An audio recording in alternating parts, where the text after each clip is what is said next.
તો આપણે આવી ગયા છીએ એક બીજો હિસ્ટોરિક જગ્યાએ જે કહેવાય છે માધા વાવ. આનું નિર્માણ આપણે 12મી સદીમાં એટલે કે 1285 કે 75ની સદીમાં થયેલું છે આનું નિર્માણ. અને 12મી સદીમાં આ રહી વાવ બનાવી હતી. આ વાવનું નિર્માણ કરવામાં આવ્યું હતું પાણી માટે, કે જ્યાં અહીંયા વઢવાણમાં પાણીની કમી હતી. ત્યારે આ વઢવાણમાં પાણી આવતું નહોતું. ત્યારે ઋષિ મુનિ હતા, એમણે કીધું હતું કે બલિદાન દેવું પડશે. ત્યારે બે જોડે, નામ તો આપણને નથી ખબર, આપણા મયુરસિંહ હમણાં જણાવશે.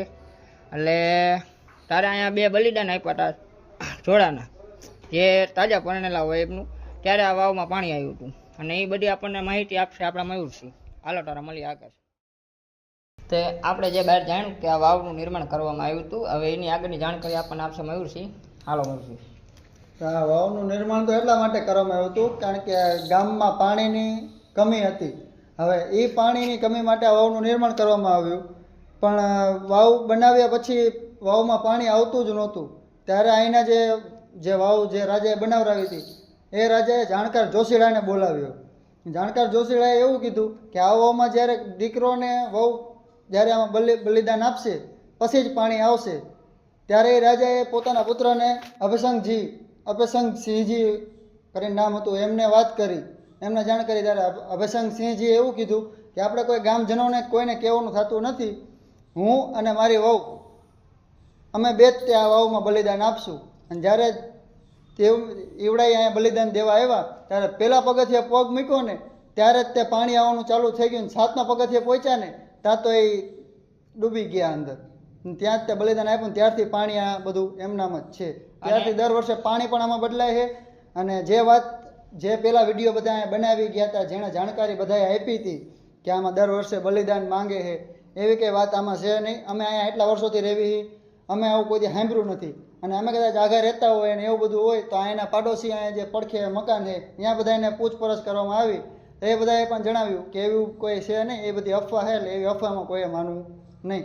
અને આપણે બધા કહે છે કે દર વર્ષે આમાં એક જોડાનું બલિદાન લે છે, કે એવું કંઈ માન્યતા છે નહીં, જોડાની કોઈ બલિદાન અહીંયા લેતું નથી. પણ આ એક છે કે જે નવું જોડું હોય, જે લગ્ન થઈને તરત અહીંયા આવ્યા હોય, એ જો અહીંયા દર્શન કરવા આવે તો એવું કહેવાય છે કે એમને ખાલી સંસાર જીવનમાં થોડી ઘણી તકલીફ પડે છે, પણ બલિદાન લે છે તે વાત હાવ ખોટી છે. જે યુટ્યુબમાં અલગ અલગ જાતના વિડીયો આવે છે કે દર વર્ષે આમાં બલિદાન લે છે અને વધુ જોડો અહીંયા આવે તો એમનું બલિદાન લેવામાં આવે છે, એ હાવ અફવા છે. એવી અફવા ઉપર આપણે તમારે વિશ્વાસ કરવો નહીં.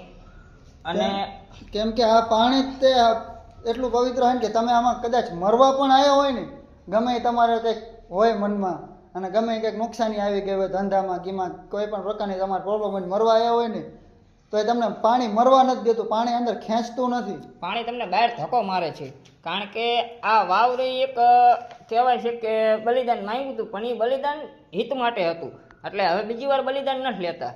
એ બધી અફવા છે, એવી અફવા માટે તમારે ધ્યાન દેવું નહીં. અને જે પણ નવું વધુ વરાળ છે એ જે આવે દર્શન કરવા, પણ એવું કહેવામાં આવે છે કે હાવ જે નવા વધુ વરગરડા હોય એ દર્શન કરવા આવે એટલે એમના લગ્ન જીવનમાં થોડીક તકલીફ પડે છે. એટલે બલિદાન લે છે એ હાવ ખોટી અફવા છે. ઘણા લોકોએ આમાં મરવાનો ટ્રાય પણ મારી છે, પણ કોઈ પણ આજુ સુધીમાં અમે એટલા વર્ષથી અહીંયા રહેવી છીએ. અને અહીંના આડોશી પાડોશીને અમે પૂછ્યું, એમે કીધું છે કે અમે એટલા વર્ષથી 60 વર્ષથી અહીંયા રહેવી છીએ, અમે દાખલો કે સાંભળ્યો નથી કે અહીંયા કોઈનું બલિદાન લીધું હોય. તો આપણે મળીએ આગળ. હાલો.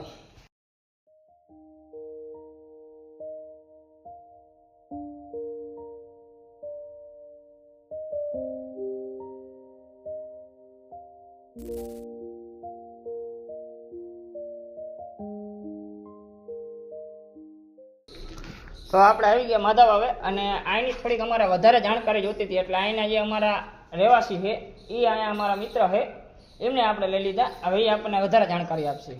આમાં એવું છે કે ઘણા સમય પહેલાં આમાં દુકાળ પડ્યો હતો વર્ધમાનમાં, અને એ વખતે રાણક દેવીએ શ્રાપ આપ્યો હતો કે વઢવાણમાં પાણી નહીં રહે.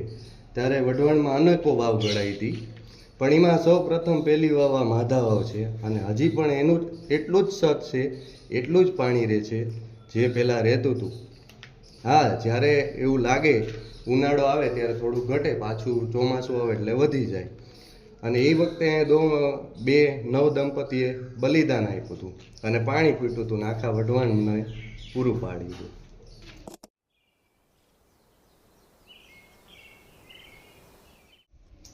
તો આ કહેવાય છે કે પાણી કે આ પાણી આપણને તમને દેખાય છે કે બહારથી ને તે લીલ બીલ વરી ગયેલી છે, બાકી અંદરથી તમે જુઓ એટલે પાણી હાવ ચોખ્ખું જ છે.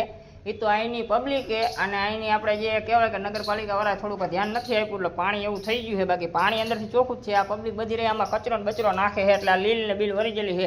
આમાં ઝાડવાન બાળવા ઘણું બધું છે. આપણે આ જૂની ઐતિહાસિક વસ્તુ કહેવાય, અને થોડુંક સાફ સુફ રાખવાની આપણા હાથમાં હોતા ને આવે, પણ માણસ રાખતા નથી. અહીંયા માણસો ના હોય એવા ધતિંગ કરે છે, બધા કહે છે કે અહીંયા ના હોય, જો આની બાજુ બધું એવું પડ્યું છે, અહીંયા એવું પડ્યું છે, પ્લાસ્ટિક આની અંદર નાખે છે.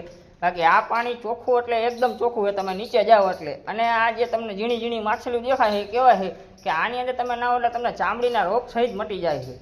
આ એટલું સારું પાણી છે, એટલે એવું ન સમજતા કે આ પાણી હાવ ખરાબ દેખાય એટલે ખરાબ પાણી છે. ટૂંકમાં વાત એટલે કે આમાં સરકારે બહુ ધ્યાન નથી દીધું, અને સરકારથી વધારે કે અહીંની પબ્લિક કે જે અહીંયા ઉપરથી ઝાડવા કાપીને સીધા આમાં અંદર નાખી દે ને કંઈક અહીંયા આવે તો પડીકા ખાય પડીકા નાખી દે. અને અહીંયા ઘણા એવા આવે એવા તત્વો કે દારૂ પીવે, ગાંજા પીવે. આ વાવ પવિત્ર છે પણ અહીંયા બધા એવા ધંધા કરે છે, તો એવા બધાને નમ્ર વિનંતી કે એવું અહીંયા ન કરવું.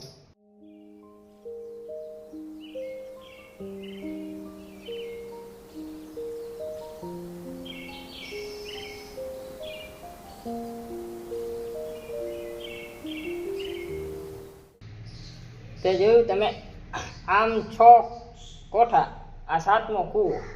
અને આ કૂવાનું નિર્માણ એ રીતના છે કે આમ બહારથી આમ આગળ ઉપરથી તમે જોવા જાવ તો આ પોળાય થતું આવે, પણ નીચેથી તમે જોવા જાવ તો હવે હાંકડું થતું આવે છે. પણ કૂવાનો કોઈ અંત આવતો નથી. છેલ્લે જ્યારે કૂવો જાય ત્યારે છેલ્લે પાતળ જ આવતું જાય છે. અને કૂવાનું નિર્માણ નહીં આખું આમ પ્રકારનું બનાવેલું છે. ઉપરથી હાવ પોળો થતો આવે છે, નીચેથી હાવ હાંકડો થતો આવે છે, પણ કૂવાનું કોઈ તળિયું નથી. એવું કહેવામાં આવે છે કે કૂવો જ્યારે આમ હાવ પૂરો થાય અહીંયા પાતાળ આવે છે. એટલે કૂવા આજુ સુધી કોઈ માપી શકું નથી, અને કૂવામાં પાણી પણ ઓછું નથી થયું આજુ સુધી.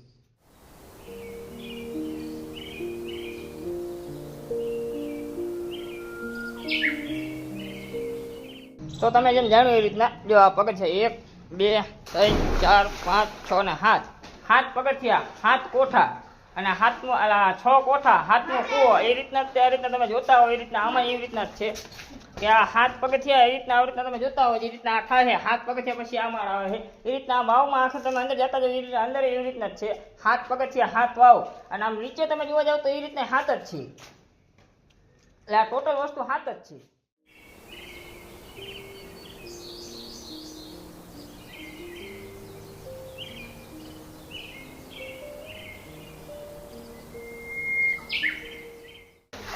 તો તમે જો એ રીતના આમાં આપણે પહેલાંના જમાનામાં અત્યારે બધું આપણે જાતિવાદ ને એ બધું આવ્યું છે. પહેલાં એવું કંઈ હતું નહીં. અહીંયા આપણે તમે આવશો એટલે ટોટલ જાતની મૂર્તિઓ, જેમ કે સ્વામી ભગવાન, જૈન ભગવાન અને વિષ્ણુદેવ, આપણા બધી જાતના ભગવાન, હિન્દુ ધર્મના અહીંયા બધી જાતના ભગવાન છે.